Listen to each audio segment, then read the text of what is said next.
welcome to this new edition of your program. It's called Africulture. We're going to discover what makes Africa to be so original and authentic, as they say. Ladies and gentlemen, we will start with the author of the week. After the author of the week, we will have a gallery, we will talk about designers, we'll talk about cinema. All that just for you. Mesdames et messieurs, vous êtes les bienvenus à cette nouvelle édition d'Africulture. Nous allons vous apporter des éléments qui feront que vous puissiez comprendre pourquoi est-ce que le continent africain a la primeur dans le cadre culturel. Nous aurons les auteurs, nous aurons beaucoup à vous proposer, toujours dans le cadre culturel. Sans plus tarder, commençons avec l'auteur de la semaine. His name is Samuel Jakwa and he is from Cameroon, and he has been going around the world to bring us more about our culture and the people who make us to be proud. Ladies and gentlemen, it's a book, it's a novel, it's a story. Watch it and meet me just after that.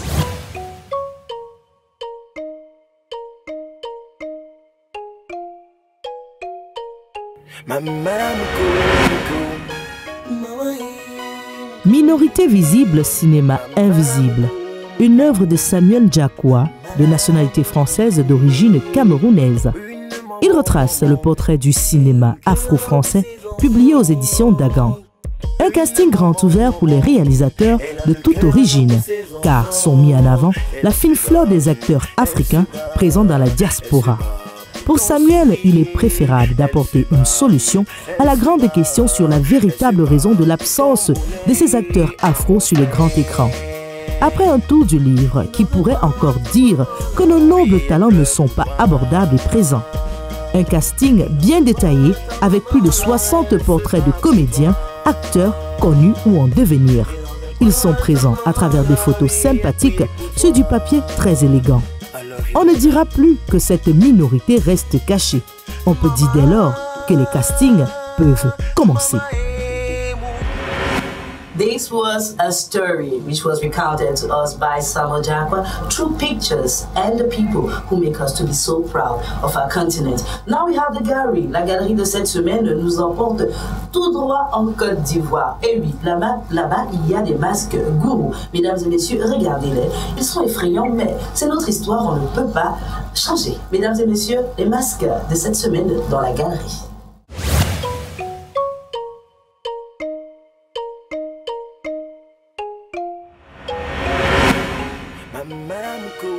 Appelé gourou par les Baoulés, le peuple mandé est à l'origine de ce masque qui très souvent porte des grandes cornes aux défenses, signe de virilité et puissance.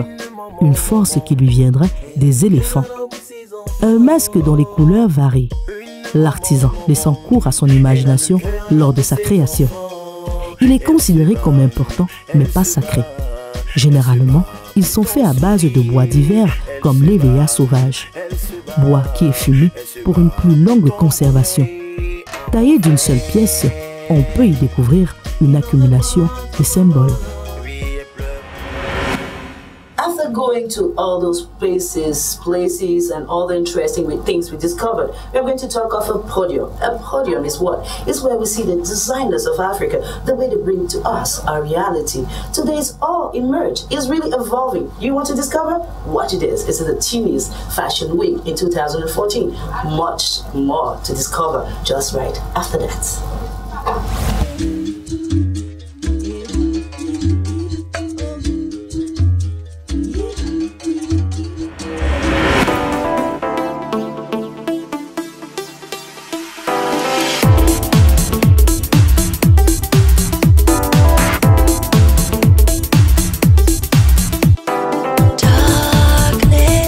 Changes you look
la galerie, vous avez découvert les auteurs que nous vous proposons pour cette semaine.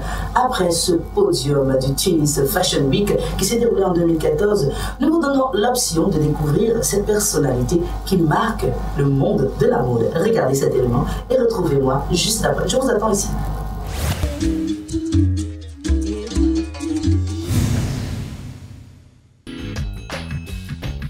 The more different people from different backgrounds, different cultures, we get involved in this business, the more fun it is.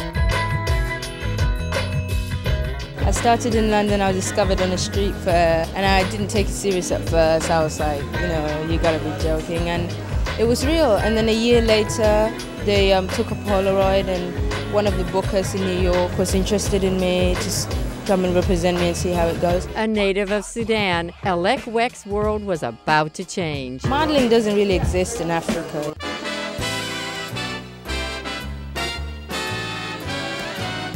It took a while before I got my papers together, but I came in the summer of '96 and I went to like 17 appointments a day for like a month, and after like 2 months, Francois shot me and Steven for Italian Vogue, and the rest is history.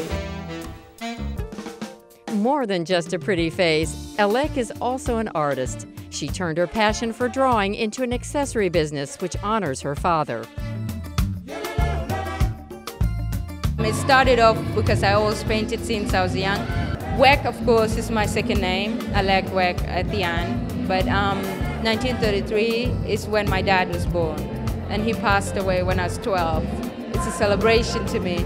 So that's why it's just 1933. His dream was for us, me and my 9 brothers and sisters, to be able to go to school, get an education, and have an opportunity in life. A decade later, Alek is still a fixture on the international fashion circuit. We found Alek front row in Milan, where she was pitching in as a guest editor for Amica magazine. It's very nice to be invited as a guest editor with, you know, Amica. And I was like, that would be quite interesting, actually. Why not? And I've never really been on the other side since being modeling for 15 years. As time goes by, I like to model in moderation now. Once in a while, do an appearance as well, get on the runway.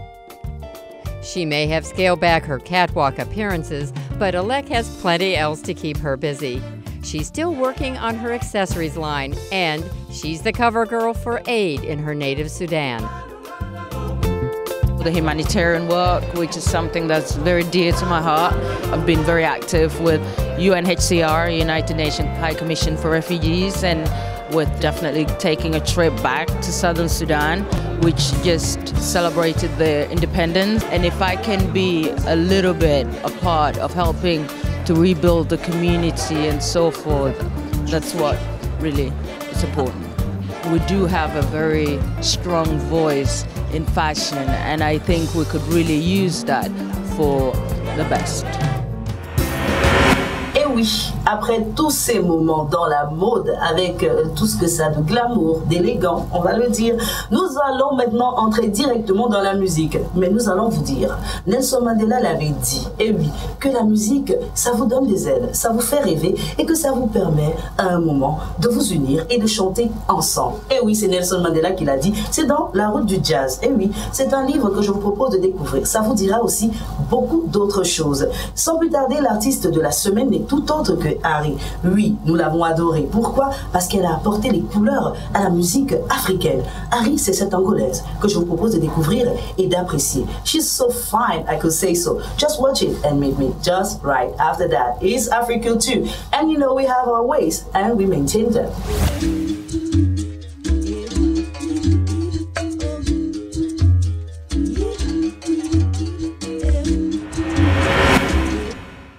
Harry, un nom qui dit tout de notre artiste, longtemps reine des charts dans son pays, l'Angola. Elle, qui après une enfance peuplée de rêves de stars, a su en quelques années devenir une référence musicale. La belle use de sa maîtrise des sons, appréciée dans les quartiers populaires pour passer des messages hauts en couleur. Changeante et pleine d'énergie, elle a à travers les années su imposer son physique charnu et sensuel. Une voix tantôt caressante, mais aussi puissante, qui ne peut que vous saisir et nous rassurer que vous ne pourrez pas l'oublier de sitôt.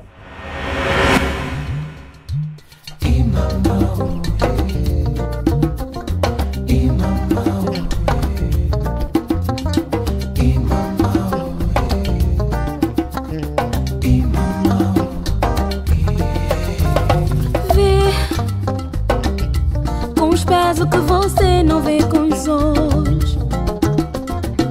Vê e aprenda que para amar o fundo tens que aceitar o molho. Sabedoria não se empresta. Se não choveu não tem por que fazermos festa. Se não tem tudo para fazer bolo, então vamos só se aguentar. Vê, mas vale ficar sozinha. Não maltrata outra porque o mundo dá tanta volta e ninguém sabe onde nos vai levar.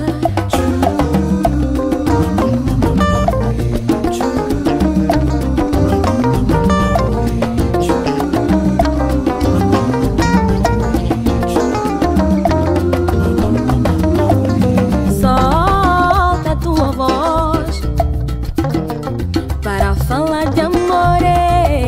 Não é pra qualquer homem, não, não. Solta a tua voz para defender o que é teu, pois ninguém sabe quem vai pro céu. Vê, mas vale ficar sozinha. Não maltrata outra porque o mundo dá tanta volta e ninguém sabe onde nos vai levar.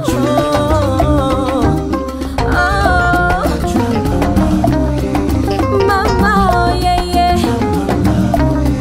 Ai, ai, ai, ué, minha vida.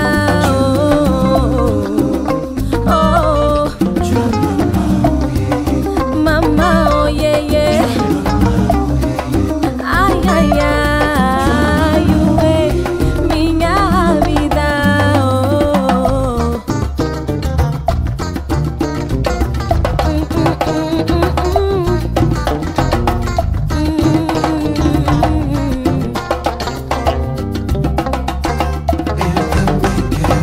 Loucuras sem pensar no amanhã. Ai, ué, eu sou o Adão, mas o amanhã é uma maçã, é uma maçã. Ai, ué, é uma maçã. Ai, ué,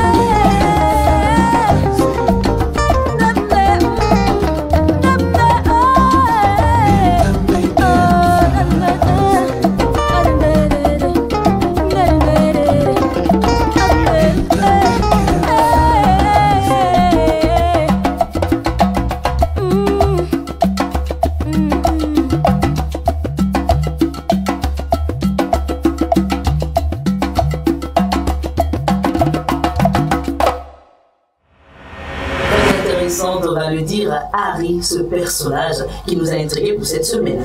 Ladies and gentlemen, right now we are going to go into the world of cinema. There we have this movie coming from the DRC where we see how the kids struggle to live, how they really take time to be part of the world. Ladies and gentlemen, it's a trailer of the week. It's Kinshasa Kids. Just watch it.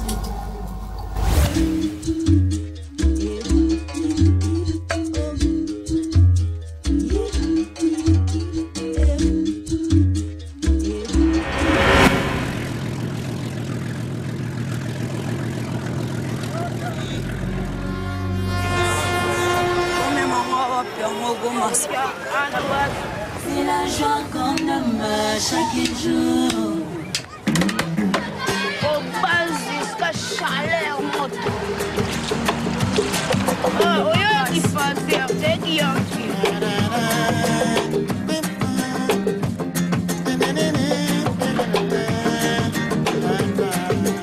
Quand tu fais ta concert, tout le monde veut prendre tout comme un peu bateau. Ben, monsieur. Ouais. Yeah. Allons-y, tu tapes à ce soir, non? Chef, la zone répétée.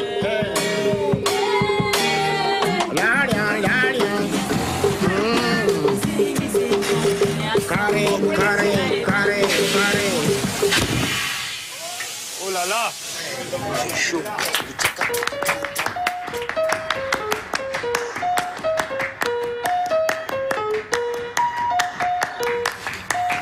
La petite nouvelle génération, groupe il est tout jeune. Ce que vous avez dit, c'est que vous avez dit que vous avez dit que vous avez dit que vous rythme désigné. Vous êtes capable de vivre et de protéger la musique. Ah merde! Bon. Mouvement la bise au combo d'ango.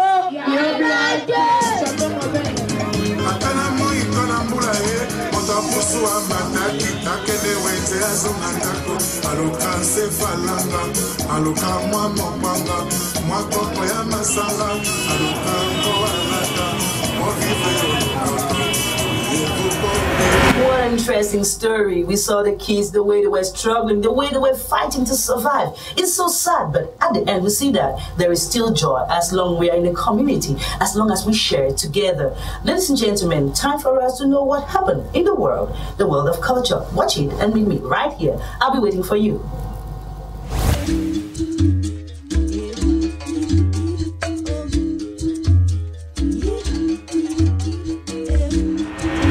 Hopa est le nom du top modèle sud-africain qui a la particularité d'être albinos, une maladie génétique qui se caractérise par un déficit de pigmentation de la peau et qui expose les porteurs de cette déficience à toutes sortes de préjugés et de discriminations.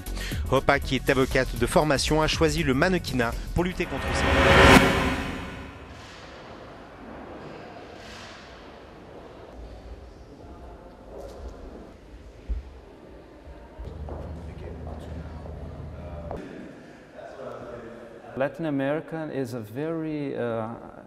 Vous savez, en Amérique latine, les gens sont tout le temps en train de se disputer, de se battre. C'est une situation très instable, un peu comme en Afrique, je pense, avec toutes les guerres. L'Amérique latine est un lieu très instable, et donc les gens et l'art ont tendance à être très forts, très agressifs. Je pense que c'est dans ce sens que nous nous ressemblons.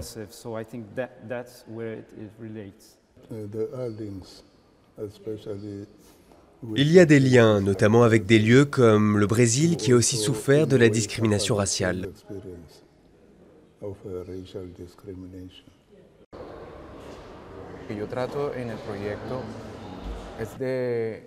Ce que j'ai essayé dans ce projet, c'est de défendre l'immigrant. C'est une personne qui arrive avec un esprit de persévérance et de sacrifice. La fourmi peut porter jusqu'à 10 fois son poids. C'est aussi ce que fait l'immigrant. Il subvient à ses besoins dans son nouveau pays, en même temps qu'il aide sa famille dans son pays d'origine.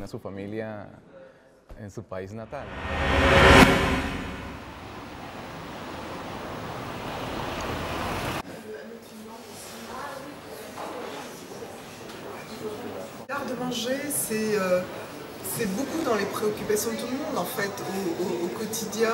On se rend compte que c'est présent dans toutes les cultures. C'est une préoccupation, je dirais, phénoménale. Mathématiques, ce n'est pas la cuisine en elle-même, ce sont tous les supports. Ça veut dire les objets qui sont en relation avec la cuisine du quotidien et puis avec la dimension sacrée de ce que l'on mange ou de ce que l'on va offrir aux divinités, aux dieux, aux esprits.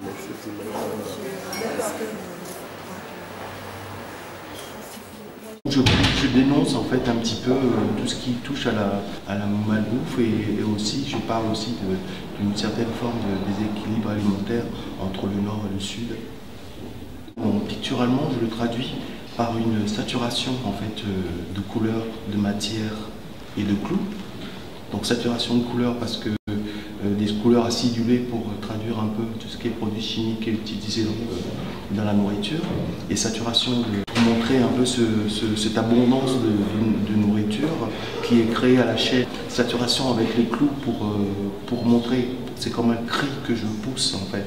Parce que du coup, la nourriture devient quelque chose d'inaccessible. Elle se prend seule à cette table où il y a une table, une chaise, une assiette et un verre.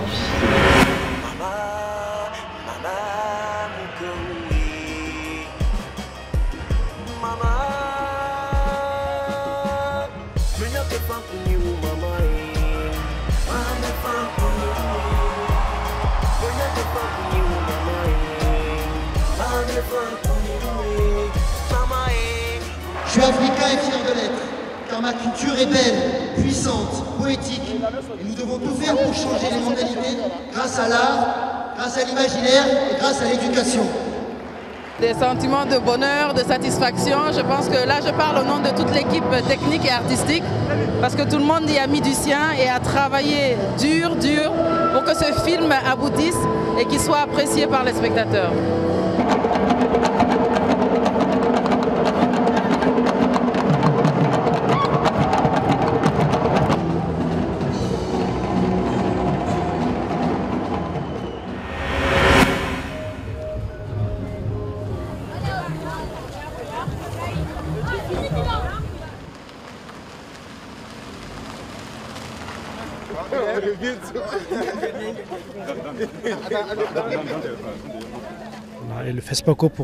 The FESPACO Festival is a very important window for me, like a mirror for the rest of Africa. And so, this screening has a very important meaning for me, and the public make me feel that way too. As for me, it's my biggest and most beautiful screening of Timbuktu.